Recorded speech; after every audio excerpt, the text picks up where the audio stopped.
Okay, bruh fans, we are back with episode reviews. Remember, if you want me to review the remainder of season 3, make sure you actually watch my reviews. And if you're one of the, the noticeable fans, the ones who were like over the past 3 weeks, Jeremy, where are the reviews? Where are the reviews?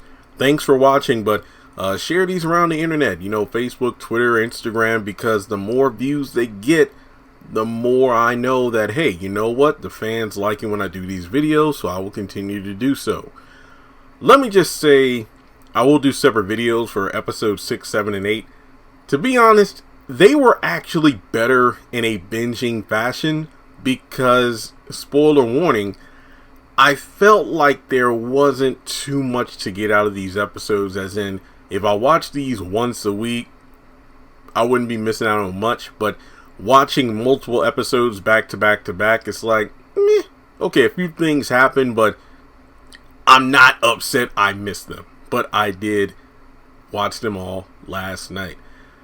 Episode 6, while not my favorite out of episodes 6, 7, and 8, it was the best one. So it is a 6 out of 10, which should tell you episodes 7 and 8 get lower scores than that. But Episode 6, Honesty is Best. Synopsis: John's plans to escape Lydia poses a great risk to his household. Okay, let's get into it. Alright. So John actually is over at the sandwich shop. I can't remember if I predicted this or not in my episode 5 review, but I know I said something along the lines of, okay, so Alice is telling John that she invited Lydia over to the house so they could talk, and John was going to bounce, and I'm like, man, what if, Alice tells her where he's going? And it turns out that was right. Again, it's been almost a month since I did that video, so I can't remember off the top of my head if I actually said that, but I do recall saying something along those lines. But John goes outside of the shop, and Lydia, who has been waiting there for an undisclosed amount of time in the dark, holding a knife, because Miss Alice said, hey, John's probably going to leave because I'm going to have a man over and he's probably going to go to the shop, which shows she knows her son well, because John, if I'm not mistaken, told her in the last episode, I'll go hang out with Tom or the bros or something like that. So regardless, this scene plays out with John getting the knife from her, getting her to put it down and throwing it across the room because she claimed she was there making a sandwich, and I don't see how that's true due to the fact that it was pitch black in there. So, okay. But, she's trying to, understand the whole, well, you said that you didn't like me and you didn't want to have my baby and you're being mean. And it's like, wait, what do you mean I'm being mean? You're the one who, did all these things, like, lied about being pregnant. And it's like, oh, you're just like these men. You remind me of my ex. You sleep with me and then you say you don't like me, but you're the one that came on to me. You gave it to me and you took it. So they have a little bit of a back and forth, and essentially she leaves pissed off, and John is scared for his life and questioning a lot of things about his mother's choices. But we go over to the next day. Bill is getting ready to go to work, and I'm like, wait, he's going to work? I thought he worked from home. And thankfully this was brought up by both Regina and her mother Hilda in regards to what Bill's doing. But apparently he's like, oh yeah, well, I'm working on a new set design and I actually got to be on site for that, so he's going to leave. And it turns out that before Regina gets up, Regina's mom comments on walking into him last night and seeing him naked, basically saying, oh, I see why my daughter wants you so bad. Wait, what? Excuse me? Oh, nothing. And it's like, oh, you want something to eat? And it's the thing about Miss Hilda, there are moments where she seems quite lovable and charming, but then there are other times where that gets undercut with a snide remark, and it's like, I know your daughter married him, but you're the one who just barged into his house, so why you gotta act a certain way? Alright, but in any case, it's funny how this scene really illustrated the differences in generations. Like, Bill is about to bounce, but it's like, hey, aren't you gonna tell your wife goodbye, that you'll see her later. No, she's sleeping. I ain't gonna wake her up. So she yells for her daughter to get out of bed. And basically, it's like, ain't you gonna fix your man a hot meal? Well, I didn't know he was going to work, outside of the apartment. It's like, yeah, I'm actually gotta go to the set. So it was just the little things where Hilda, while seemingly imposing and, taking over, it was just a good scene. I did like the way it played out, showing the difference in generations where, back in her time, before cell phones were a big thing and social media, when your man or both parties went to work, you weren't going to see your spouse until you got home that evening, that night. But nowadays, it's like you're joined at each other by the hip, where you're just a text message, a phone call, or even a video chat away. So I did like the way that scene played out. And the main thing I wanted to point out here is something I've been wondering about for years watching these Tyler Perry shows, or TV in general. How the hell are people so affectionate and sexual in the mornings without brushing their damn teeth? So it's like, aren't you going to kiss your wife goodbye? No, she got that morning breath. Thank you, Bill. Thank you for being realistic. All right. So after he leaves, Regina and her mom sit down, and basically they have a conversation. And this scene just showed me, see, this is bruh yet again doing what sisters ought to be doing. Having a mature character, a parent in the show to really give guidance to their child. Miss Lisa briefly did that on Sisters, but we definitely miss her presence because she needs to come back to get Karen straight. And despite, Miss Alice being a main character in the show, she's more foolish than serious. But when she is serious and mature and gives wise advice, it definitely comes across as, wow, this woman knows what she's talking about. Now, she literally tells Regina, I could see it in his eyes, this man wants out. What about you? Yeah, I could tell he wants out too. Well, what are you waiting for? I'm just waiting for him to say he wants out of marriage. And I'm like, what the hell? How does that make any sense? But essentially, the wise advice is, look, that sounds like some foolishness to me, because 1 or 2 days will turn into 10 years. So if you want out, you ought to just make the first move and get this thing annulled, and that's it. And Regina's like, I don't know. So then she's like, well, dang, aren't you going to clean up or something? What do you mean? Clean up the house. No wonder this man wants to leave, get out. You're not a good wife. And I'm thinking, so what exactly do you want your daughter to do? Do you want her to just not waste her time, not waste her life, and leave this marriage? Or do you want her to be a quote-unquote good wife in order to keep Bill? It's just one of those things where, you remember how I always say in Sisters, how it's weird how Maurice is telling Sabrina to forget about Calvin and focus on somebody else. But then the next scene they're in that same episode, if not the next episode, Maurice is saying, so when are you going to talk to Calvin? It's like, so wait, what? It kind of felt like a lot of double talk there. And also the fact that Regina, if you know Bill wants out, why stay married? It's just one of those things where marriage is just being treated like a game. And no, I'm not going to fault Tyler Perry writing on this, because of the fact that we live in a day and age where you have shows like Love is Blind, and somebody was actually telling me about this show on Netflix. I haven't watched it, but it's called like The Ultimatum, which is kind of like a partner swapping show where it's like, well, I found someone, but I think there might be somebody, there's always someone better, but I just don't know what I want. So it's weird how modern dating and relationships in marriage are pretty much just a game. And that's what I really think about when I see Regina and Bill, where it just feels like Regina only agreed to marry Bill for the sake of, you know what? I didn't go through with it with Peter, so I might as well get, the booby prize. Booby prize, which is Bill. And as a result, you're just dangling the threat of taking half of his stuff.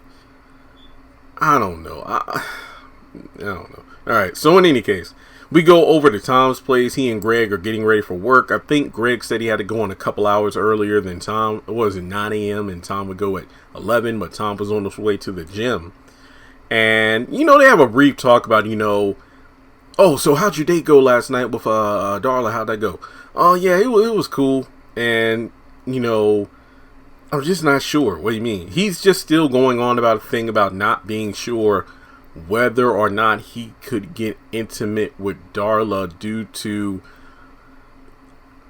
Darla being a trans woman. So it's like, yeah, in the present, I'm getting to know Darla. I think she's attractive and all this stuff. But then in the back of my mind, I can't forget who she was prior to that.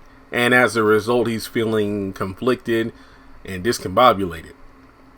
But Tom just says, wait, don't you think you're rushing it? No, I'm not. And Tom just basically, and case in point, the title of the episode, Honesty is Best. Tom just tells Greg, it's like, well, hey, just have an honest conversation with Darla about it.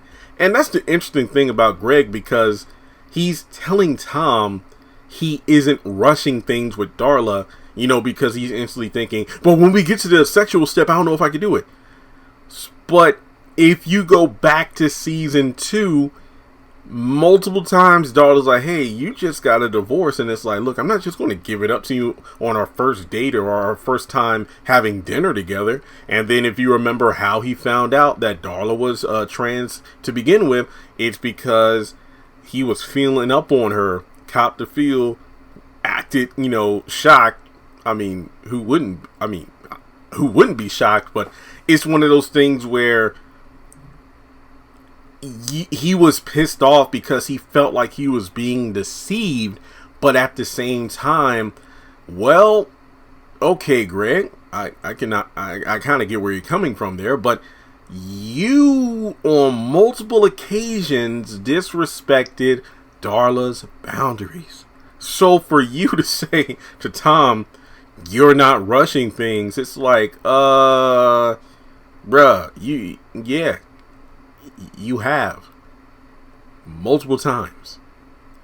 But in any case, he's about to go to work. Bill actually comes in. I'm like, wait, Bill, I thought you were going to the site, but apparently he just needs a place to work. And Tom's like, hey man, we're about to leave anyway, so have the table to yourself. And Greg's like, wait, don't you have a perfectly good apartment? And again, it's one of those Greg moments where I'm like, that's why I like this dude, because he calls out when I'm thinking, I'm like, yeah, why aren't you working here at a place, Bill? And then Bill's talking about the situation with his mother-in-law, and they think he's exaggerating, but it's like, no man, she came with her country bags and everything, she just moved in. Wait, and Regina didn't tell you? Damn, I don't know what to tell you, bruh. So it's funny because Greg leaves, and then after that it's a conversation between Bill and Tom, and I feel like Tom was the MVP of the episode. Yeah, Tom was definitely the MVP of this episode, where he just tells Bill, so you're giving up your happiness to make Regina happy because you only married Regina. I'm very confused on why Bill got married. I thought it was the original, oh, you got married to Regina because you didn't want to lose her, because she essentially is like, look, if we try to, get back together and you screw up, then I'm leaving for real this time. And it's like, no, I'll be good. Then you're the one that pulled out that wedding ring. And then she's like, let's get married tomorrow. So it's like, wait, what is it? Did you just marry her to avoid losing her? Or did you marry her just for the sake of, hey, I messed up your wedding, so I will marry you immediately? But either way, he's confident saying, yeah, I'm about to get this thing annulled. And then Tom's like, wait, have an honest conversation with her. To be, no pun intended, or completely honest, I don't think that's a bad idea, but based on these two and their dynamic, I think getting an annulment is probably the best thing. I feel like they got married under flimsy circumstances, and what's the saying is like, how you start is how you finish. These two could possibly, considering he's in construction and architecture, Bill and Regina could take their, I guess you could say, flimsy foundation, work together to patch it up, and then build a life together. But that's only if they both stop playing these damn games. Don't worry, I'm getting to you, Pam. So, moving forward, John is actually mad at Alice for the whole situation with Lydia, because this is, later on in the morning when they're working at the shop. And thing about Alice is this happens throughout the, next couple episodes. she's gleefully, going on about how if Lydia kills John, the insurance kicks in and she gets a good amount of money so she could buy a new butt and breasts and all this other stuff. And John's like, but I'm your son. And look, if you know these two and their dynamic, then there's really not much to dissect from this scene. So from there, the only thing to take away is John apparently wants a restraining order placed against Lydia. And I'm thinking that's a smart idea, but how much you want to bet Alice is going to say, hey, John's over here, you should come over? I just feel like that's going to happen. All right, so we actually go over to a restaurant. Pam and Regina are meeting there probably for lunch or something. They are drinking, I believe, wine, so I'm going to assume lunch. But then again, I don't know. So, Pam and Regina, they're just kind of updating each other on the Bill and Mike situation. This is the only time we see Pam in these 3 episodes, and Mike is nowhere to be found, but he is mentioned a couple times. So, Pam is asking for an update on Bill, and Regina says, well, last night my mom saw him naked, and, he was desperate for sex, but she was in the next room, and, I told him to go shower because he kept begging, and, I could just tell he wants out. Oh, this is great. I'm like, what the hell, Pam? You're just reveling in this man's suffering. Again, going back to what I said before about this marriage just being a joke. Pam is feeding, Regina all these tips and whatnot on how to test Bill, but at the same time, I don't know. I feel like I want to say this in all these reviews, but maybe it's because I've been single for so damn long and haven't even come close to a relationship / engagement, so I don't know what the marriage market is like nowadays. But I don't think I could in good conscience or just my own morality go through a wedding and get married to a woman who was either just playing nonstop games, or let me just switch it around where I'm kind of in Regina's position, marrying a woman who I know isn't ready. So, I don't think I could do that. It's just one of those things where, why the hell would I get married? Why did I get married? Why the hell would I get married knowing that it's going to be a disaster? Now, I'm not saying that, why am I going to get married knowing it won't be perfect? No, I'm saying knowing that it's a disaster. I don't know. But in any case, Pam, I actually did like what Pam said. Mike's going through it, but he's starting the program. He's doing better, and I'm going to stay with him as long as he is getting the help he needs. But then after that, I don't know. I'll probably move on. And Pam's like, good for you. And Regina's like, good for you. And I'm like, yeah, that's a good thing to have the realistic wall where it's like, hey, you know what? Here's the boundary. And if Mike doesn't, clear this boundary by getting the help he needs, then I'm going to have to leave him, which probably won't happen. But regardless, it is good to know that somebody is setting, limits on how far they'll go. Which is interesting because Pam has a, regulation of, okay, here's the sign and I'm placing it right here. And I won't go beyond this sign if Mike stops getting the help he needs.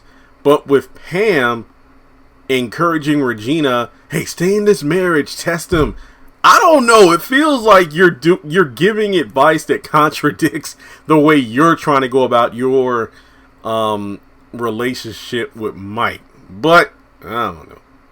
You got one man trying to kick a very bad habit and another man who needs to emotionally mature, and they've only been married for like 36 hours.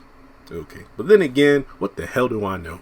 All right, so we go over to Tom's place. Bill is working. A new character named Claudia shows up. It turns out she's the owner of a cleaning company. The usual, cleaner, the older cleaner who comes in was sick, so Claudia had to come in and do it herself. And she introduced herself to Bill. Bill flirts with her, but, she needs to get to work. But she does give him her business card in case she ever needs to, get called up to clean this place. So, final scene, John and Alice are bickering after coming home from the shop. They open their door and it's like, what the hell? Because something happened to their apartment. So, yeah, that was episode 6 in a nutshell. 6 out of 10. Let me know if you agree with the score. What parts of the episode do you like the most? and what do you feel could have been better? So, like and subscribe, follow me on social media, links are in the description below. Hit the bell icon and select all, that way you don't miss out whenever I post content on the channel. And with that being said, I'll catch you in the next one.